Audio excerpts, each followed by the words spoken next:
سیکھنا کا جو کام ہے وہ ضرور کیا جائے۔ ہر تعلیم ہے، قرآن کی تعلیم ہو، دنیا کی تعلیم ہو، عالم بننے کی تعلیم ہو، تسلسل ہونا چاہیے۔ گھر میں مغرب عشاء کے وقت میں بڑی سختی کرتا ہوں، کوئی مغرب عشاء کے وقت میں ضائع نہ کرو، سب پڑھو۔ اب پڑھا رہے ہیں، طلحہ پڑھا رہا ہے، اس کو کہتے مغرب کے بعد کوئی اور کام نہیں کرنا، کتاب لو، کل جو آپ نے سبق پڑھانا ہے اس کا مطالعہ۔ میں خود بھی مطالعہ کرتا ہوں مغرب کے بعد۔ تو آپ جو ہے نا ہوم ورک وغیرہ یہ انشاءاللہ مشکل نہیں ہے، سائنس کا جو بڑے اچھے ہیں وہ اب محنت کریں گے اچھے نمبر آئیں گے۔ اب تو 9th 10th الگ الگ امتحان، ہمارے دور میں اکٹھا امتحان ہوتا تھا 9th میں، اب تو 9th کا الگ ہوتا ہے، 10th کا الگ ہو رہا ہے۔ تو انشاءاللہ آپ کامیاب ہو جائیں گے۔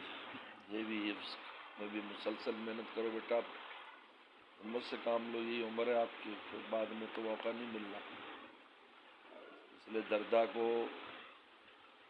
پوچھ رہے تھے آپ وہاں کیسے لاہور میں اکیلی رہتی ہو، کیسے سروائیو کر رہی ہو؟ ان کے بابا نے تو مجھے چھوٹی سی ہاسٹل میں ڈال دیا، 4 سال حفظ کرایا، اسی وقت شہادت پڑ گئی۔ اس لیے آپ جو نا مسلسل محنت کرو، انشاءاللہ کامیاب ہو جائے، دعا بھی کریں گے آپ۔